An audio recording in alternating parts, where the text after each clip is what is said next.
நிச்சயமாங்க சார். இப்போ ரிஷப ராசிக்காரர்கள் வேலைக்கு போறவங்க, இல்ல சொந்த தொழில் பண்றவங்க, இவங்களுக்கான பொருளாதாரம் எப்படி இருக்க ஸோ போகுது? முதல்ல வேலைக்கு ரிஷபராசியை பொறுத்தவரைக்கும் அவங்களுக்கு இப்போ கோச்சாரத்தில 2ஆம் இடத்துல வக்ரகதியில இருப்பாங்க. பொதுவா ஜோதிட சாஸ்திரத்தில வக்ரம்னாலே அது அவ்வளவு ஒரு ஃபேவரபிளான ப்ரிடிக்ஷனா யாரும் சொல்றதில்ல. ஆனாலும் கூட ரிஷபராசியை பொறுத்தவரைக்கும் 2ஆம் இடத்துல இருக்கிறது, இதுவரைக்கும் அவங்க உழைச்சு சம்பாரிக்கக்கூடிய சம்பாத்தியங்கள் கையில இருந்துகிட்டே இருக்கும்.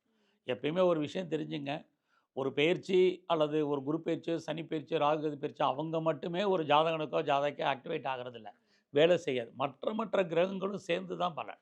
அப்படி பார்க்கிறபோது இந்த குரு வக்கரமான காலத்தில என்ன பண்ணிட்டாருன்னா, அவருடைய நட்சத்திரத்தில தான் வக்கரமாகுறார்.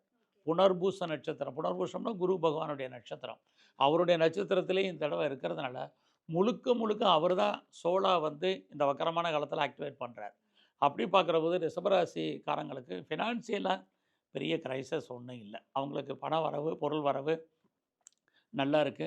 எல்லாத்துக்கும் மேல அவங்க குடும்பத்தில ஏதாவது ஒரு புது வரவுகள் குடும்பத்தில. ஸோ மேரேஜ் ஆகி மருமகனோ, மருமகளோ வர்றது, ஒரு குழந்தை பிறக்கிறது, அல்லது பேரன் பேத்தி வர்றது, இன் அடிஷன் இதெல்லாமே இந்த குரு பெயர்ச்சியில ஜென்ரலா இருக்கு எல்லாத்துக்குமே.